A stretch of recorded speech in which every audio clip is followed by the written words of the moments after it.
Hey guys, it's Asian here again. We're going to do another vet dungeon. This one is Banished Cells 2.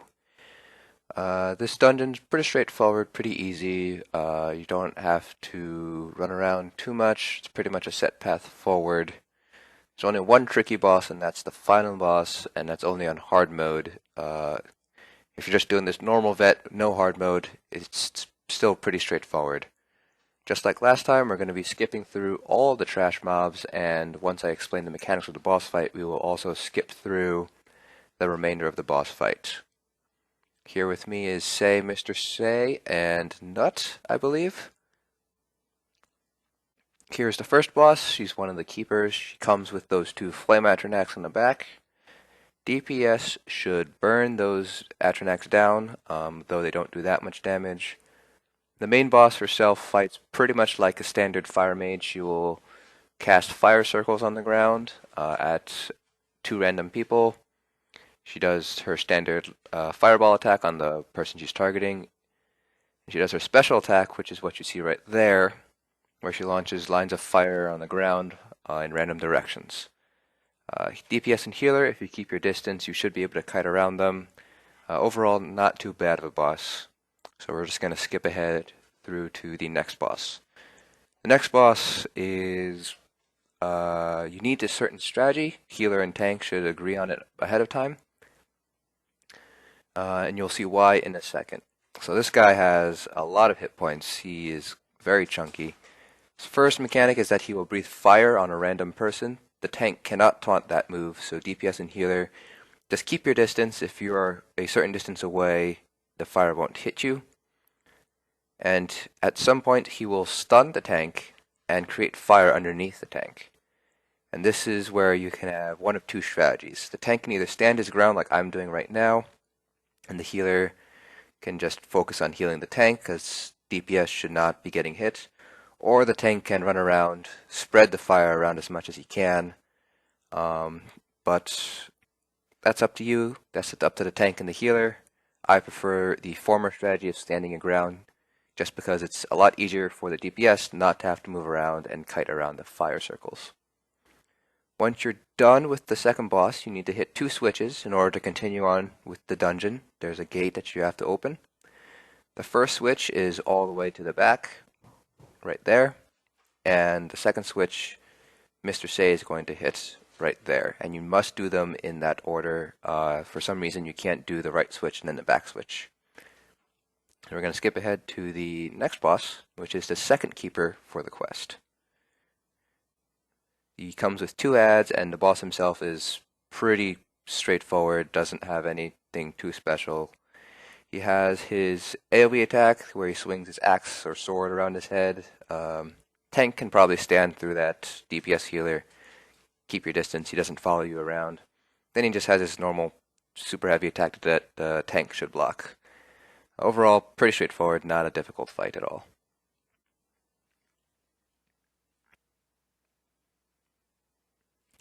The keepers are not skippable, I don't believe, regardless of whether you're doing the quest or not, so you have to kill the keepers even if you aren't doing the quest for this dungeon. This is the third keeper, who is the most annoying. The blue orbs that you just saw jump onto the field, they do an AoE damage effect, so you want to stay away from those orbs. And there will be, I believe, 6 or 8 of them on the field at a time on veteran. So you just want to keep an eye on where the orbs are. They do jump around, as you saw just there. And this is the most annoying part of this fight. She will disappear for a certain set amount of time and summon ads. I do not know the exact time. It's about 10 to 15 seconds, and then she'll reappear. She has an AoE attack like that. Doesn't do that much damage. You can see when DPS was in it and only took about 30% of their health. So it's not too bad. You can block through it if you're really concerned about it. And she disappears for the second time and summons the Twilight flying things. So you'll see here that I will screw up in just a second. So the boss reappears there, and I try to taunt her but fail. And so he's chasing around our healer, who is Nut.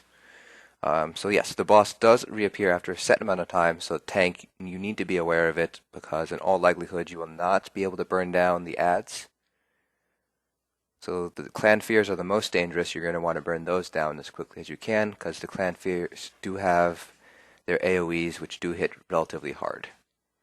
And she will cycle through those 3 adds during the fight. So it'll go Banekin, 5 Banekin, 4 Twilight Flying Thingies, and 3 Clan Fears. The tank just needs to be aware of where the main boss is at all times and taunt them. If the adds do get uncontrollable, the tank can taunt the adds, but with good enough AoE, you shouldn't need to taunt the adds at all. This is the second to last boss, 2 Soul Reavers.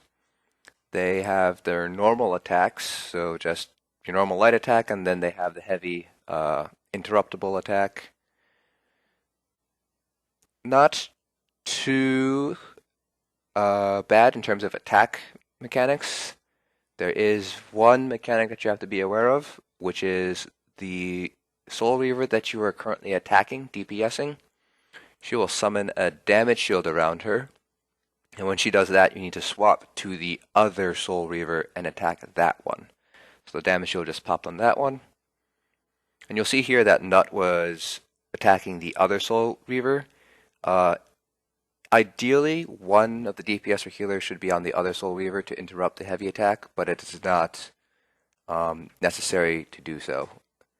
The tank should be able to keep aggro on both of them, so as long as the DPS and healer are not standing between the two, they shouldn't get hit by that heavy attack. This is the last set of trash mobs before the final boss. And before we start the fight, there's 2 things you have to know, or 1 thing you need to know about a mechanic. This here is a blue rune that you will need to be aware of, and over there, on the other side where the red glowing is, that is a set of red runes. So at some point during the fight, the boss will throw a random person into a bubble, into the air, and apply a damage over time effect. The bubble will either be blue or red, and when you land, you will have blue or red runes around you. So you will want to go to the circles on the ground corresponding to your color. So if it's blue, you go to the blue circle. If it's red, you go to the red circle. The boss is a caster on this dungeon, unlike Banished Cells 1, where he was a melee. So if you have Absorb Magic as a tank, it's very useful here. So as you saw, Mr. Say got lifted up into a bubble, had the red runes around him, so he has to go to the red circle. Just like Banished Cells 1, you'll see those 2 orbs then back, 2 healing orbs. 1 DPS has got to burn those down. He will still summon those fires, AoEs, just like Banished Cells 1. They target random players, I believe. And he will also summon Daedroth whenever he summons the orbs. So for hard mode, the challenge is to kill the boss while 3 Daedroth are alive. Which is pretty easy. The Daedroth don't hit for that much. The strategy that I like to use is just burn down the Daedroth if you want to. Keep them alive if you don't want to burn them down. They don't hit that hard. Tank can taunt and keep aggro on 3 to 4 Daedroths. They don't hit that hard. They don't have any special mechanics, I don't believe, besides normal Daedroth attacks. So yeah, one strategy is just to burn them down as they appear, and just save the Daedroth once you hit the execute phase, which is right around here. So at this phase here, what I like to do, if you're going for the hard mode challenge, is stop DPSing the boss and wait for him to summon the 3 Daedroth that you need. Once he summons the 3 Daedroth, you can then burn down the boss and execute. Like I said, Daedroth don't hit too hard. The tank can taunt all 3 of them and be perfectly okay.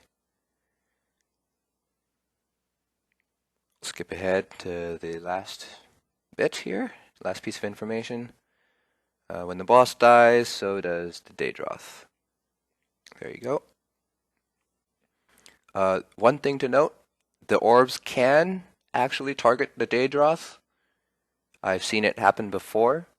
You still want to burn the orbs down before they heal the Daedroth, because it is hard to tell who exactly the orbs are going for. And if you are completing the quest for Banished Cells 2, you need to...